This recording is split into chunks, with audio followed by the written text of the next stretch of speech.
Welcome friends. तो इस video में हम देखने वाले हैं कि पाइथन प्रोग्रामिंग की मदद से कैसे हम चेक कर सकते हैं कि एक नंबर आपका प्राइम है या नहीं है। तो यहाँ पे हम चेक करने वाले हैं प्राइम नंबर्स के लिए। तो सबसे पहले तो प्राइम नंबर्स होते क्या हैं, कोई भी ऐसा नंबर केवल जिसके दो ही फैक्टर्स होते हैं, यानी कि 1 और दूसरा जो नंबर होता है वो खुद ही होता है। फॉर एग्जांपल आपका 5 है तो 5 के दो ही फैक्टर हैं 1 एंड 5। ऐसे ही हमारे पास अगर 7 है तो 7 के भी दो ही फैक्टर हैं 1 एंड 7, तो ये दोनों ही प्राइम हैं। ऐसे ही आपका 13 है तो 13 के भी दो ही फैक्टर हैं 1 एंड 13। लेकिन अगर हम देखेंगे जो इसके ऑपोजिट कंपोजिट नंबर होते हैं, जैसे आपका 18 है तो 18 एक प्राइम नंबर नहीं है, क्योंकि इसके फैक्टर होते हैं 1 से भी ये कम्प्लीटली डिवाइड होता है, 2 से भी होता है, देन 3 से भी होगा, देन 6 से भी होगा एंड 18 से भी होगा। तो इसके 1 2 3 4 एंड 5 टोटल 5 यहाँ पे फैक्टर हैं। तो यहीं पे सेम सिंपल सा लॉजिक हम लगाएंगे, यानी कि हम हर एक नंबर को, जो भी हम नंबर को चेक करेंगे उसको हम डिवाइड करेंगे हर एक नंबर से। और जब भी वो डिवाइड करेगा तो हम यहाँ पे सिंपली एक वेरिएबल में उसका जो काउंट है वो रख लेंगे कि कितने बार ये यहाँ पे कम्प्लीटली डिवाइड हुआ है। और अगर कोई भी नंबर दो ही बार केवल डिवाइड होता है कम्प्लीटली तो वो प्राइम होगा, लेकिन अगर दो से ज़्यादा बार ये डिवाइड होता है तो ये प्राइम जो है नहीं होगा। तो इसका लॉजिक हमने देखा, सिंपल सा है, केवल हमको फैक्टर्स के बेसिस पे ही चेक करना है। तो इसका लॉजिक हमने देखा, तो इसको हम प्रैक्टिकली भी करते हैं। तो यहाँ पे देखिए सिंपल सा है, हम यहाँ पे सिंपल सा सबसे पहले एक नंबर ले लेते हैं और प्रोग्राम हम क्रिएट करने वाले हैं प्राइम और नॉट कि एक नंबर प्राइम है या नहीं है। तो चलिए इस बार जो नंबर है इसको हम यूज़र से ले लेते हैं। तो इंटीजर देन इनपुट एंड यहाँ पे मैं लिख देता हूँ simply enter the number. Enter the number, user से हमने नंबर पूछा एंड नंबर पूछने के बाद तो यहाँ पे सिंपल सा है, हम एक वेरिएबल ले लेते हैं काउंट और इसमें हम रख लेते हैं आपका 0, यानी कि स्टार्टिंग में किसी से भी डिवाइड नहीं हुआ और अगर दो ही बार काउंट की वैल्यू आती है तो प्राइम है, नहीं तो प्राइम नहीं है।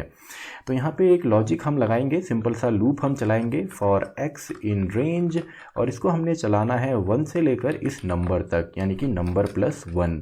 तो ये लूप कहाँ से कहाँ तक चलेगा, अगर हमने नंबर डाला 5 तो ये 1 to 5 चलेगा, अगर हमने नंबर डाल दिया 500 तो ये 1 to 500 भी चल सकता है।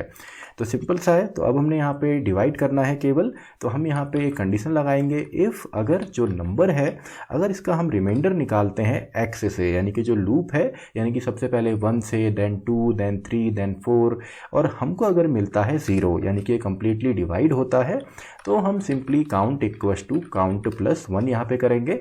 आप चाहें तो काउंट प्लस इक्वस टू 1 भी कर सकते हैं, शॉर्ट हैंड तरीके से भी आप लिख सकते हैं। तो हमने काउंट यहाँ पे क्रिएट किया, तो सिंपल सा है। अब देखिए सबसे पहले मान लीजिए अगर हमारा पास जो नंबर है वो यहाँ पे 7 आया, तो अगर नंबर 7 होता है फॉर एग्जांपल, तो यहाँ पे सबसे पहले नंबर की वैल्यू तो 7 है जो कि फिक्स वैल्यू है, तो 7 डिवाइड होगा आपका, या इसका रिमाइंडर निकलेगा 1 से, तो 1 से निकलेगा तो काउंट की वैल्यू 1 हो जाएगी क्योंकि ये कम्प्लीटली डिवाइड होगा। देन 2 3 4 5 6 ऐसे करते हुए 7 से ही केवल डिवाइड होगा। लेकिन अगर हम यहाँ पे नंबर ले लेते हैं फॉर एग्जांपल आपका 18, तो 18 सबसे पहले तो यहाँ पे आपका डिवाइड होगा 1 से, देन 2 देन 3 देन 6 देन 18, तो काउंट की वैल्यू यहाँ पे टोटल आपकी 5 आ जाएगी। तो यहाँ पे सिंपल सा है, अगर काउंट की वैल्यू केवल 2 होती है तो प्राइम, लेकिन अगर नहीं होती तो नॉट प्राइम। तो इसको हम कंपोजिट बोल सकते हैं।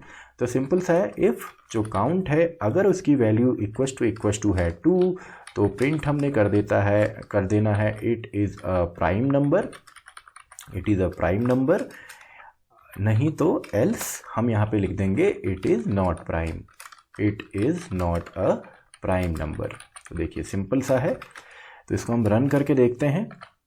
तो नंबर हम यहाँ पे डाल देते हैं फॉर एग्जांपल 18, तो 18 तो प्राइम नहीं होता, तो it is not a prime number.